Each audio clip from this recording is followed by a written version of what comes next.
Pushkin. Before we do any talking, I just want you, can you just read the opening scene? Exterior, ape sanctuary, day. Bubbles, a grizzled, muscular, 33-year-old chimpanzee lazily knuckle walks across the floor of a large, domed enclosure nestled in a verdant Florida woodland.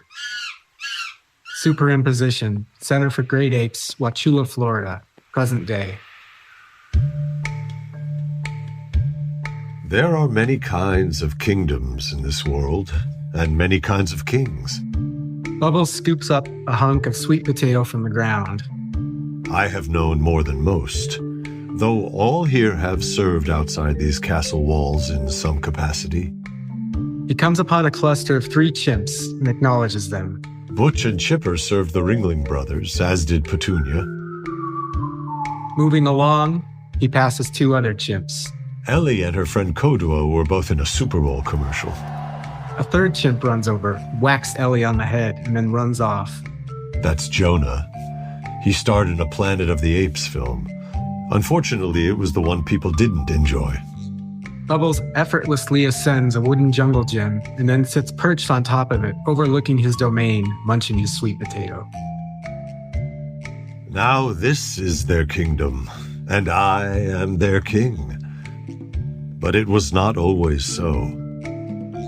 I was once heir to the greatest kingdom on earth, one ruled by a king like none before him.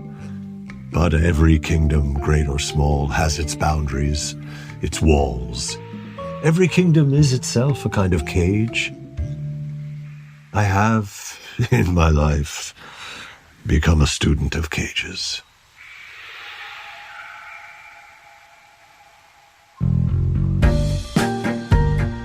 Welcome to episode 3 of Development Hell, our series about the Hollywood that never was. I heard about this script from Franklin Leonard, who runs something called the Blacklist.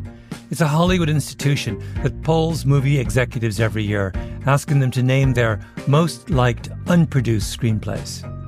The project we're going to talk about today hit number 1 on the Blacklist. It was called simply Bubbles. A story told through the eyes of the most unreliable of all unreliable narrators, a chimpanzee, who rose as high as a chimp can rise and then fell. And the entire town, the entire community of development executives, studio honchos, producers, everyone in Hollywood agreed that this was the best thing they had read. But do you know when Bubbles hit number 1 on the Blacklist? 2015. 9 years ago. Hollywood decided as a group that a story about a chimp called Bubbles was the absolute best script of 2015. And yet, in the decades since, Hollywood has decided that they did not want to make a movie told through the eyes of a chimp called Bubbles. Why? This is why all of us at Revisionist History decided the world needed Development Hell. A series devoted entirely to the stories that Hollywood loves, but will not share with the rest of us. So I called up the creator of Bubbles, Isaac Adamson, screenwriter, novelist, thwarted chronicler of the inner lives of large primates. You may hear in Isaac's voice a certain resignation about the fate of his screenplay. But that's not how I feel. I read Bubbles and I thought, I have to do something. First they came for the chimpanzees, and I did not speak out because I was not a chimpanzee. You know how that ends. So here we have a middle-aged chimp who is clearly in some kind of retirement, has been pastured out to this sanctuary in Orlando. But he speaks in this grandiose, formal manner about this life. Give me a little more in your own words about the character of Bubbles, this majestic, aging chimp. Yeah, well, I think of Bubbles kind of as a would-be king in exile. You know, he's had this amazing, adventurous life, and now he's kind of been he's been removed from And now he's sort of biding his time away from the life that he thought he was going to have and from the kingdom that he felt that he was going to inherit. He's a tragic figure. Yeah, definitely. Yeah. But he has, and what's hilarious, this is a comedy. Let's be clear. At its core. At its core, yes, at its core. It's many other things as well, but it's fundamentally a comedy. I must say, parenthetically, Isaac, that I love this script so much. You know how in your world, in Hollywood, it's always X meets Y. A movie is always described as X meets Y. You know what this is? Right. You probably, I'm sure you've thought, this script is Remains of the Day meets Puff the Magic Dragon. I actually had never thought of it that way. That's one I hadn't heard before either. But you know what I'm getting at? Yeah, I get it. That makes sense. So let's explain. Bubbles was a real chimp. Yeah, correct. He is a real chimp. He's still alive and living at this ape sanctuary in Florida. And he is famous. He's probably one of the most famous chimps of our generation. Yeah, I would think so. For sure. I mean, he's up there with like Cheetah from previous generations, I suppose. Oh, Cheetah. You mean like Tarzan's sidekick in those Tarzan movies and TV shows. So Bubbles is on Cheetah's level. He's famous. He is famous because he was Michael Jackson's chimpanzee during the height of Jackson's fame. Yeah. And he was more than a kind of pet. He was like Michael Jackson's companion. He was. When Michael Jackson went on tour, he took him all over the world. You know, he tried to take him to Europe. He had some trouble getting him into the country because of the animal quarantine laws. Uh-huh. But he did. He took him to Japan. He took him famously to a meeting with the mayor of Osaka. So you had this idea of doing a movie about Michael Jackson, seen through the eyes of his chimp Bubbles. Yeah, I guess the genesis of it happened a long time before I actually sat down to write the script. You know, it was right around the time Michael Jackson died. And there were all sorts of articles about every aspect of his life. And I happened across something in like People or, you know, one of those magazines that you kind of flip through at the dentist's office. And it was just a little blurb about, well, whatever happened to Bubbles? You know, remember Michael Jackson's chimpanzee? And I thought, oh, that's kind of interesting because I sort of remembered Bubbles being around and everything. And then a couple of years later, there was a book that was shortlisted for the Man Booker Prize in the UK called Meet Cheetah. Mm-hmm. And I thought it was like the Tarzan story told from Cheetah's perspective. That it turns out I was totally wrong. I didn't actually read the book. I just read about it. I'm like, oh, that's an interesting idea. Uh-huh. And yeah, so at a certain point, I just decided to try to write a Michael Jackson story told from the perspective of this, you know, of this chimpanzee. But it was really important to me to make the chimpanzee the lead character, though, the real protagonist, not just have it be he's kind of a fly on the wall witnessing all this crazy stuff going on. And how did you come to give Bubbles the persona that he has? I mean, there's a million directions you could go with a chimp. If we're going to live inside the mind of a chimp, the chimp could be a rascal. He could be a partier. He could be he could be he could be an immature adolescent. I mean, there's a million chimps, and you chose this kind of formal, self-serious, grandiose kind of character to be. Where did that notion come from? Well, there was a couple things really, because although this is a comedy, I did see it, you know, as a tragedy from Bubbles' perspective. He sort of has this notion that Michael Jackson is a real king, you know, like a monarch, and chimpanzees are very hierarchical animals. There's definitely a pecking order there. Once I sort of had this idea of it's almost a Shakespearean tragedy about a king and his son, the would-be king, then I started thinking, well, it'd be really funny if Bubbles spoke in this kind of pseudo Shakespearean language, just to elevate it a little bit. Yeah. That's kind of where a lot of that came from. Yeah. Yeah. But it gives him an enormous amount of dignity. This is one of the first things that struck me about this. I was like, why do I feel Bubbles' pain? Because he eventually will go through a great deal of pain. I was asking myself, why do I feel it so keenly? And I realize it's because he has this very precious dignity, which he's going to enormous lengths to preserve.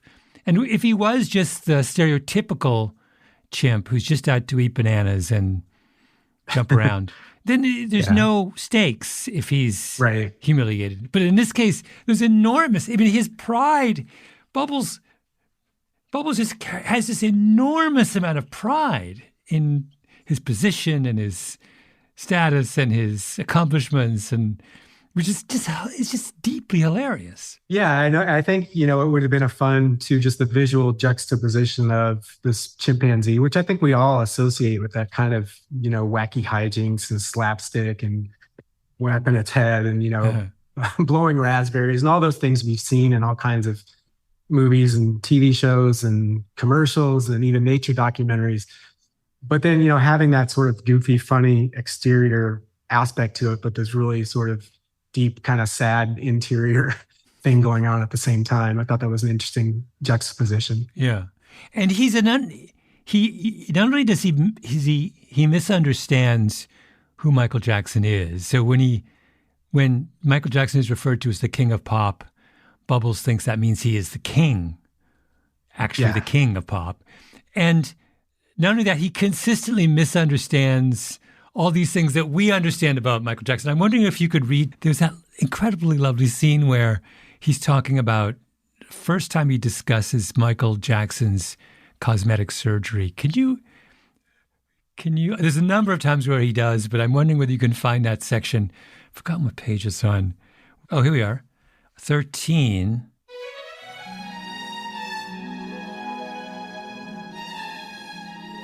Interior, Havenhurst Mansion, Michael's bathroom, night. Michael looks at the man in the mirror, unhappily inspecting his face for a moment before picking up a bottle of Porcelina skin bleaching cream. Bubbles sits on the stool next to him, watching as Michael rubs the cream into his face. Before venturing forth to the battlefield, he would don war paint that turned his face a spectral, phantasmic shade, meant to strike fear into the heart of his enemies. Later, Michael faces the mirror again. A bandage covers his nose. Often he would return from these battles with bandages covering wounds received in combat. Michael peels the bandage away to reveal a noticeably narrowed nose. But he had remarkable powers of self-healing, each time recovering from such injuries without so much as a scar.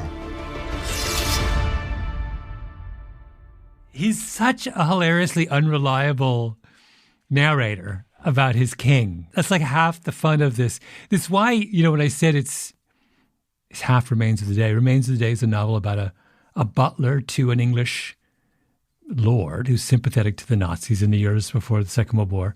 And the butler thinks that his master is one of the great statesmen of his day, instead of just being a groveling neo-Nazi, and the whole, that's a tragic novel, but the whole thing is the butler never understands who his master is. And by the end, but this is the same thing. Bubbles is like the butler in Remains of the Day. He just he never ever cottons on to the kind of hollowness in Michael Jackson, I guess. Yeah, I think, because he is a chimpanzee and he misinterprets a lot of what he sees, I think it sort of allows him to retain an innocence too that, a quote unquote normal person that was seeing some of the things that Bubbles was exposed to would, wouldn't come to the same conclusions that Bubbles does, for sure. But Bubbles does, there are certain things he uses a lot in this screenplay about Joe, Michael Jackson's tyrannical father. And Bubbles does understand that there is something deeply kind of corrosive and tragic about that relationship. Yeah, it's true. I mean, he does. I think one thing that he's good at sensing is sort of power dynamics. And he can kind of understand that, Michael's maybe the king, but here's this other figure who is unkind to him, but clearly has power over him, in some sense. Mm-hmm. Mm-hmm. You have an enormous amount of fun in the script with populating it with every single pop culture person of the moment. In fact, I lost track. I was keeping track of all of the cameos. We get Elizabeth Taylor. We get lots of Quincy Jones. We get Bon Jovi in a hilarious scene when Bon Jovi basically co-opted Bubbles for a crazy night on the town. LaToya, obviously. A Corey Feldman. Prince. Yeah. Prince in a memorable scene when we see Prince encounter Michael Jackson through Bubbles' eyes. Bubbles tries to make sense of the this. I mean, this part of the script sounds like you must. I pictured you laughing out loud as you were writing these scenes. Oh yeah, definitely. Pretty much every scene, there was something that just made me giggle. And even before I was writing it, when I was just researching it and coming upon all these stories, I mean, Bon Jovi tells that story on a clip, and I think it's on YouTube, about how when he was in Osaka, he basically they gave him Bubbles for the night, and they just had a big hotel party. And the Prince story, that's another one that was based on, a true thing that happened. I mean, Michael Jackson being the massive figure he was at that time, he did interact with pretty much everybody who was everybody, in pop culture during that period. What's also interesting is that there's things happening inside Bubbles, which you made up yourself. Everything that happens outside, it seems like, so basically we're covering Michael Jackson's life when he's writing and touring for Bad. Is it Bad? Was the album called Bad? Yeah, it was Bad. Yeah. Yeah. You're just fishing through all of the true accounts of that era and taking out stories. Basically, yeah. There's other stories that I've heard, since the script got out, and I talked to so many people about it, and everybody was sharing their Michael Jackson stories and rumors and all kinds of. I've heard a lot of other just kind of wild stories since then, involving Madonna and Michael Jackson, and some involving Bubbles, and people that saw him when he was at Neverland. And I've heard a couple where Bubbles was probably not as well behaved as he generally is in the script. Yeah. Well, that goes without saying. We have to give him, if we're going to give him some dignity, he can't be throwing his feces at the wall every 5 minutes. Right. Yeah. Of course, there are all kinds of things about Michael Jackson's story that are not funny. And when we come back, Isaac hits a roadblock as he tries to get the Bubbles movie made.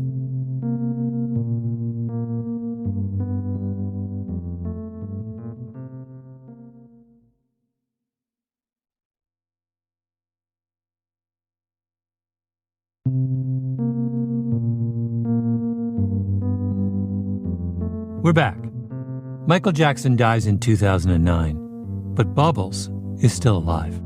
And nearly 6 years later, Isaac Adamson writes the biopic we're talking about, the story of the king of pop from the point of view of his pet chimpanzee. He's thinking of using stop-motion animation to tell the story for obvious reasons. Hollywood is used to dealing with prima donnas, but a chimp as a star of a movie would be on a whole nother level. And Isaac isn't ignoring the pedophilia allegations against Michael Jackson. The Leaving Neverland documentary that exposed Jackson's behavior isn't out yet, but there's been investigations in the 1990s that have become headline news. So around 2015, Isaac takes his admittedly unusual project and starts shopping it. And studios like it.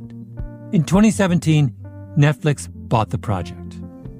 And Isaac entered development hell.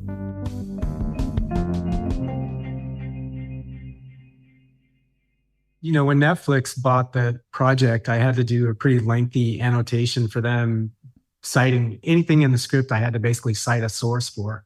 Just to get clearance from their legal department. And we ended up, in the latest versions of the script, some of the names changed in certain cases, or a few characters kind of got squashed down into one character.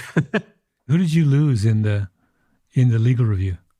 Well, the biggest change had to do with a lot of the stuff related to legal charges that Michael Jackson faced. And we just changed some of the names there because there were a few things that were included in the script that were a little bit, there wasn't a whole lot of proof, or the only stories about it were like disreputable British tabloids and stuff like that. Yeah. So this brings up this crucial thing, which is what begins as this kind of strange, kind of lighthearted romp takes a dark turn in the second act. And we Yeah. actually get into Michael's well-known allegations around Michael Jackson's pedophilia.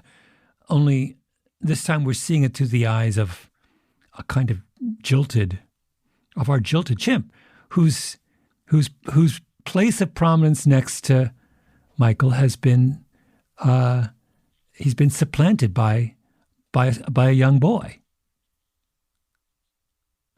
Yeah. I think Bubbles. Isaac, this is like it gets heavy. It does. Yeah, it does. I mean, it's a heavy kind of story. I feel like the Michael Jackson story is a heavy story, and Bubbles' story within that story is kind of a heavy story. But yeah, I think he views these kids at first as just sort of these annoying sort of interlopers that are taking Michael's attention away from him, and then he sees them kind of as rivals, and even comes to fear like, well, maybe they're actually part of the succession now and not me. Once again, the one way in which Bubbles sees the world clearly is through the prism of hierarchy. Right. And so he understands accurately that in Michael Jackson's hierarchy, these boys are now higher up than he is. Correct. They occupy a place in Michael's heart that he does not. And this is, like I said, this is why I said this is Remains of the Day meets Puff the Magic Dragon. It's the Puff story. Then one day it happened. Jackie Paper came no more. That's what happens to him. He gets pushed aside. And it's like, it broke my heart when that happened. Yeah, it's a tough moment. It's a tough thing for Bubbles. And I think, if you talk to the kids who were around Michael Jackson a lot at that time, I think a lot of them went through similar experiences with him where they were his favorite, and then someone else came along, and they were just sort of jilted out of Neverland. Mm-hmm. And I think, in certain cases that hurt these kids a lot. Even some of the ones like Corey Feldman, who says that Michael Jackson never touched him or did anything sexually untoward, but he was just hurt by that whole experience of feeling like they were buddies and he was the favorite, and then one day he's just out. Mm-hmm. Mm-hmm. What does it do to our understanding of that part of Michael Jackson's life that we're viewing it through the eyes of a chimp? Yeah, that's a good question. I feel like, in a certain sense, it gives us Bubbles' interpretation and often misinterpretation of these things that he sees. It works almost as a distancing device that allows us to sort of see things through a different viewpoint that wasn't necessarily our own, or the way I experienced Michael Jackson when I was a kid growing up in the 80s. I mean, when I was growing up and where I was, it didn't really matter what kind of music you listened to. You liked Michael Jackson. Like if you were into, Iron Maiden and heavy metal and all that stuff, you still liked Michael Jackson. If you were listening to Duran Duran and a bunch of new wave, you still liked Michael Jackson. Everybody liked Michael Jackson. I remember seeing the Thriller video 1,000 times on MTV when I was a little kid. So yeah, I was definitely a fan. Yeah. I'm trying to kind of figure out why years later the kind of psychological dimensions of this story would have been so kind of clear to you, right? It's sort of weird, like, an entire generation of seventh graders kind of encounter Michael Jackson. Yeah, for sure. I mean, I'm sure a lot of people were jealous of those real life kids at the time. That, oh my God, Jimmy's getting to go to Neverland, getting to go on vacation with Michael, and it looked like the greatest life ever. You're just eating ice cream and watching movies and, riding on the Ferris wheel at Michael Jackson's house and all that kind of thing. Mm-hmm. And just the sort of, the darkness that was actually going on, or even in just the sort of hollowness of those kind of fake friendships too, was something that I don't think a lot of people certainly knew at the time. Mm-hmm. Do you think that that seeing Michael through Bubbles' eyes makes Michael a more sympathetic character to us or less? That's tough. I mean, I think he probably comes off as a little bit less sympathetic because we're told the story from kind of a quote unquote victim's viewpoint, because it is Bubbles telling the story. But at the same time, Bubbles can't really, especially in the early, version of the script, can't really bring himself to hate Michael Jackson.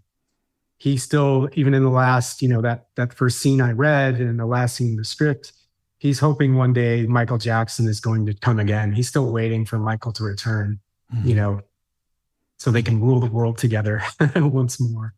But yeah, it's tough. I think maybe different audiences would have different reactions. Everybody has a lot of different reactions to Michael Jackson in general. Yeah. What was hard about writing the script? Honestly, just from a technical point of view, the hardest thing was keeping Bubbles as the protagonist and not letting Michael take over too much of the script, just because he is such a compelling figure, and finding ways to include the moments that I wanted from Michael Jackson's life, but have Bubbles somehow be there for them, hopefully in more than just like I was saying before, fly on the wall capacity, where he's just sort of reporting what he's seeing. Mm-hmm. Because so to give him stakes in some of those instances too. But he can't. The thing about Bubbles is he can't grow, can he? He's if you have an unreliable narrator, as in Remains of the Day, the pathos comes from the fact that the world outside the narrator changes and the narrator is blind to it, right? So if the unreliable narrator becomes reliable at the end, then it kind of ruins it. Or am I wrong? Yeah, that's a good question too, especially as it relates to sort of, versions of the script that we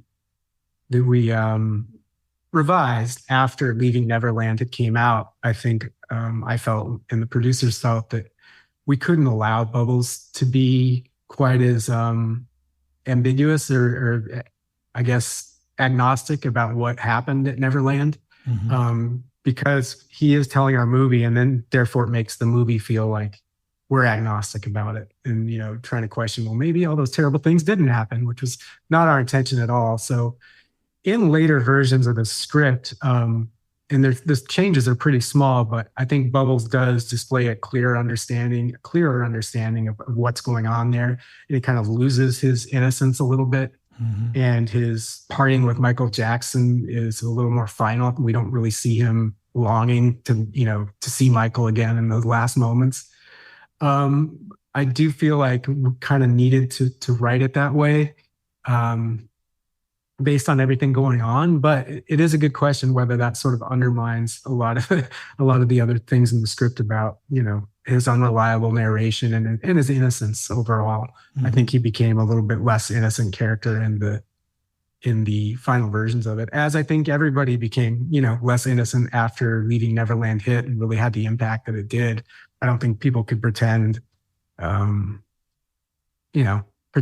about Michael Jackson, who really was, at least in certain aspects of his life. Talk a little bit more about Leaving Neverland, which comes out when?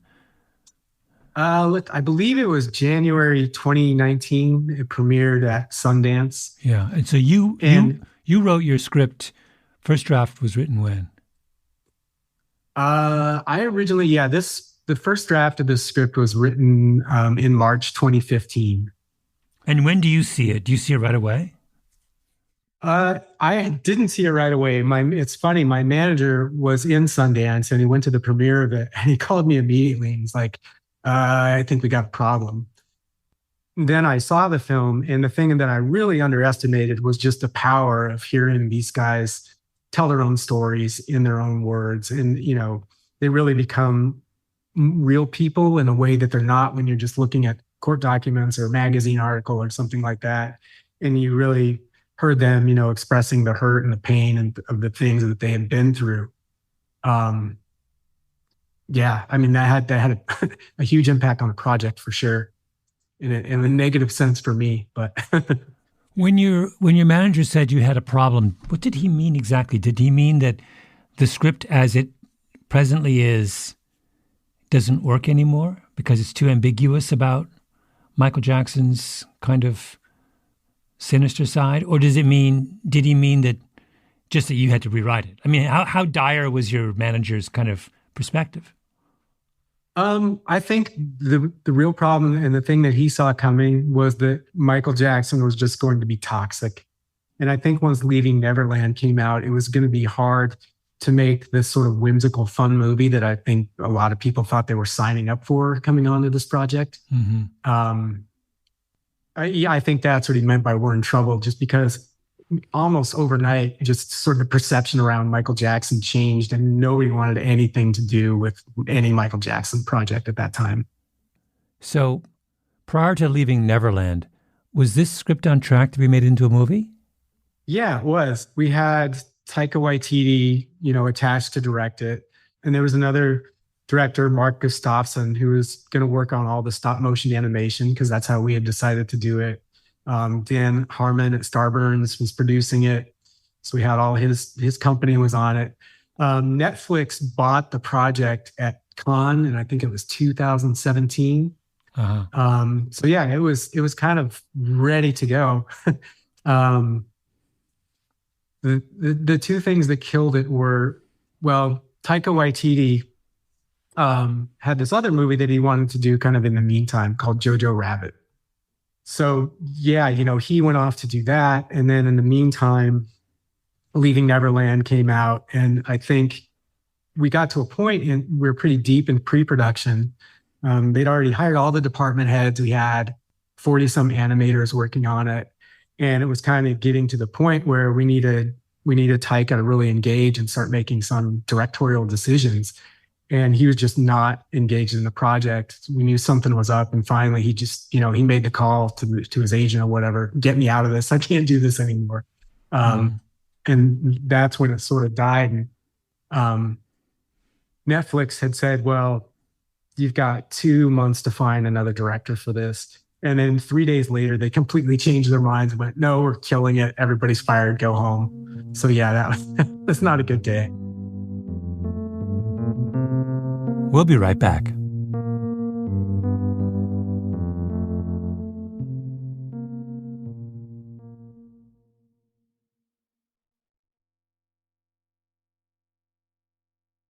Did the script revert to you at any point, or do they own it? It has recently. Yeah, I own it now. Yeah. Do you think it's dead? I don't know. Things kind of never die. It's funny. People bring it up to me all the time, but we haven't really pursued any serious avenues towards getting it going again. But who knows? I will say it's pretty obvious to me that Michael Jackson, just as a public figure, is not. I mean, they're making a Michael Jackson biopic right now. Just yesterday, Usher on the Super Bowl was wearing, like a Michael Jackson glove. I don't think we would have seen that in the immediate wake of Leaving Neverland. Yeah.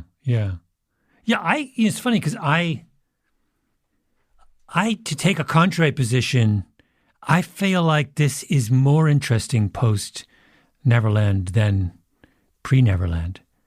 I mean, it goes from being, if you do this in this movie at a time when we think of Michael as a talented eccentric, then the movie is fun and whimsical, but there's nothing at stake.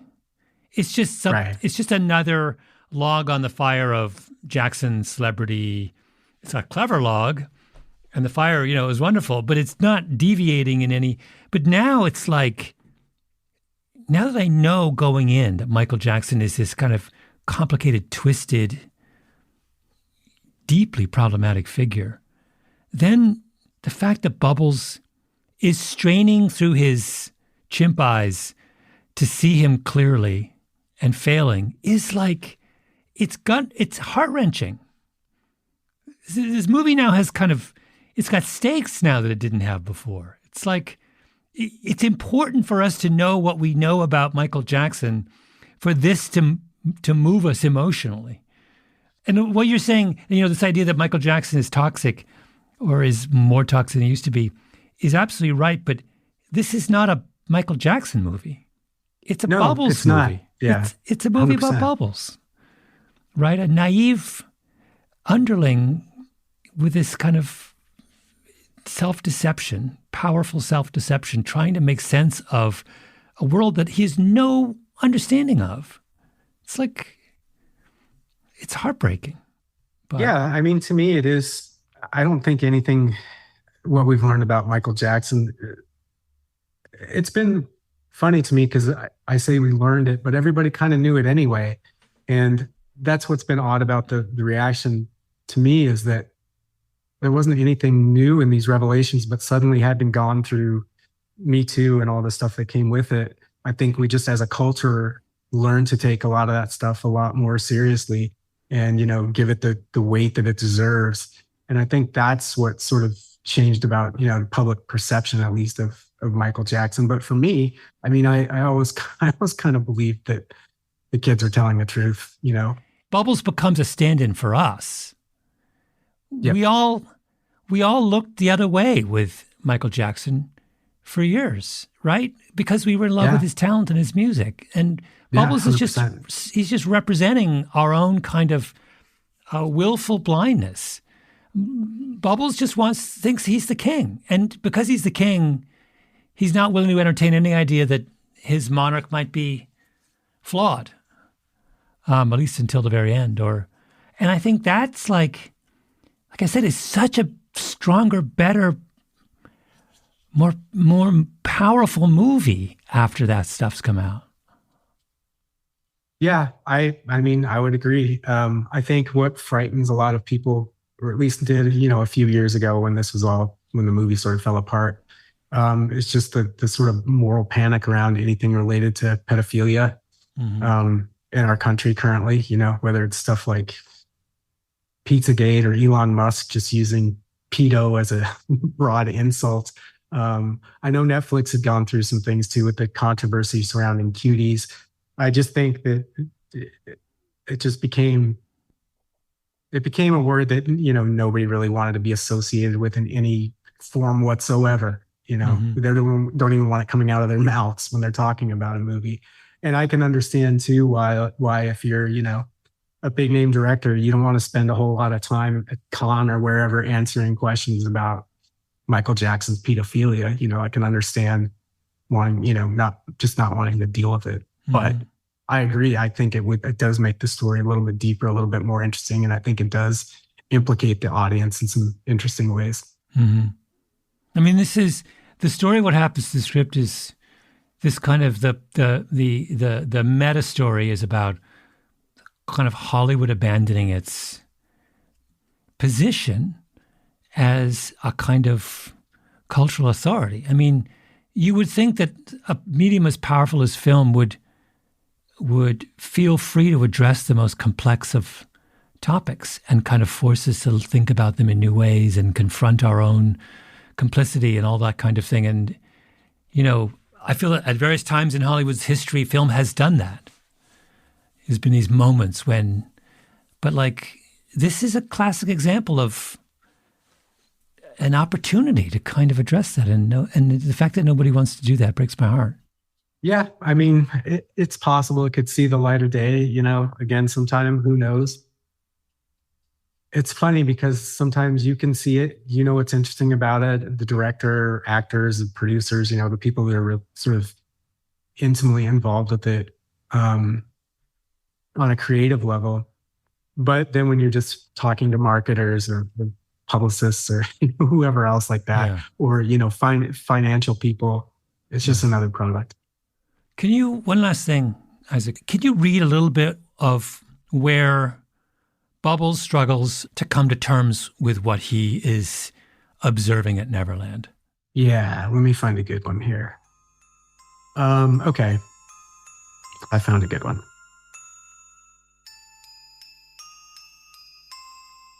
Exterior, Neverland, amusement park, day. Bubbles glowers as Michael leads a delegation of kids down a path towards the amusement park. There's a manic quality to Michael's movements.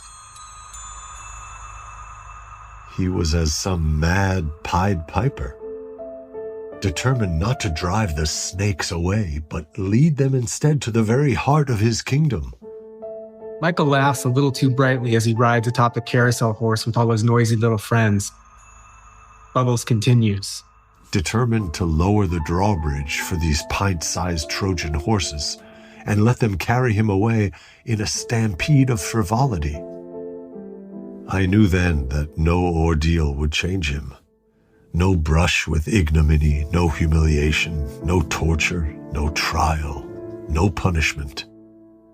He had waded so far into a sea of infamy that returning was as tedious as continuing to the other side. And a troubling notion arose. Was what I had taken for reckless folly masking something darker? My loyalty had found its limit, and I could serve no longer.